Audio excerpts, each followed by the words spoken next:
우리가 실천하여야 할 가장 중요한 삶의 원리. 삶에서 우리가 배워야 할 가장 중요한 원리 중 하나는 자녀는 늘 부모를 안심시키는 것에 최선을 다해야 한다 라는 말에 담겨 있습니다. 부모는 천부적으로 자녀를 걱정하는 존재이기 때문입니다. 자녀가 잘 지내는지, 괜찮은 선택을 하고 있는지, 혹시 다치지는 않았는지 끊임없이 염려를 생산합니다. 그렇기 때문에 자녀가 자신의 행동을 스스로 책임지고 부모가 안심할 수 있도록 행동하는 것은 가족 간의 사랑과 신뢰를 지키는 기본이 됩니다. 인간은 매 순간 선택을 하게 됩니다. 그래서 삶은 선택의 연속이라 할 수 있습니다. 내가 어떤 선택을 하느냐는 나의 삶의 성패를 결정짓는 가장 중요한 요소입니다. 우리는 좋은 선택을 하기 위해 여러 방법을 고민하게 되는데 그중 가장 좋은 방법 중 하나는 내가 이렇게 하면 부모님은 좋아하실까? 를 생각해보는 것입니다. 부모님께서 좋아하실 것을 선택하는 것은 너무 당연한 일이며 동시에 그 선택은 나에게도 좋은 결과로 돌아오는 경우가 훨씬 많습니다.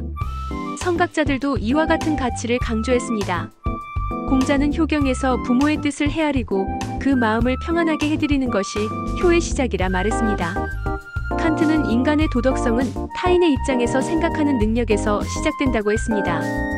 부모의 마음을 먼저 생각하는 것은 가장 기본적인 도덕입니다.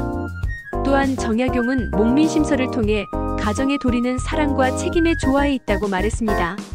우리가 부모의 염려를 덜어드리기 위해 신중하게 행동하는 것은 바로 그 책임을 실천하는 길입니다.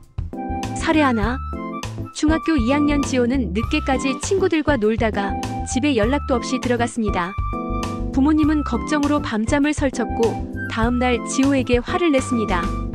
지호는 억울했지만 곰곰이 생각해보니 내가 연락만 했어도 부모님이 이렇게 걱정하지 않으셨을 텐데라는 깨달음을 얻었습니다. 이후부터는 어디를 가든 간단히 문자 한 통을 남기며 부모님의 마음을 안심시켜드립니다. 사례 둘. 고등학생 수빈이는 시험 성적이 좋지 않아 부모님께 말하지 않았습니다. 그러나 부모님은 괜찮은 척하는 수빈의 표정에서 이상함을 느꼈고 걱정을 더하게 됩니다. 수빈이는 결국 솔직하게 상황을 말씀드렸고 부모님은 혼내기보다는 함께 계획을 세우며 격려해 주었습니다. 수빈이는 그때부터 무언가를 숨기는 것보다 솔직하게 나누는 것이 진짜 부모를 위한 일이라는 걸 알게 되었습니다. 사례 셋. 대학생 민재는 자취 생활을 하며 부모님의 연락을 자주 무시했습니다. 이제 다 컸는데 뭘 이렇게 참견하시나 싶었죠. 하지만 어느 날 어머니가 보낸 "잘 지내니? 밥은 먹었어?" 라는 메시지를 보고 이 말들이 단순한 말이 아니라 마음의 표현이라는 걸 깨달았습니다. 이후 민재는 주기적으로 전화드리며 자신의 일상을 공유했고 부모님은 민재를 믿고 훨씬 마음 편히 지낼 수 있게 되었습니다. 이 원리를 실천하면 3가지 유익이 있습니다. 첫째, 부모와의 관계가 깊어져 가족 간 신뢰가 쌓입니다. 둘째, 자신의 행동에 대한 책임감을 기르며 삶의 기준이 명확해집니다. 셋째, 더 큰 사회에서도 배려와 존중을 실천하는 성숙한 인간으로 성장할 수 있습니다. 우리가 자신의 행동을 결정할 때 부모님이 이걸 보신다면 어떤 표정을 지으실까?를 떠올려보는 것만으로도 삶의 방향이 달라집니다. 의는 단지 효도나 도덕의 문제가 아니라 자신을 성찰하고 타인을 배려하는 훈련이기도 합니다. 그렇게 한 걸음씩 신중하고 따뜻한 삶을 실천하게 되면 우리는 더 좋은 사람으로 성장할 수 있습니다. 삶이 더 단단해지고 흔들림 없이 나아갈 수 있는 힘이 생깁니다. 물론 처음에는 어렵습니다.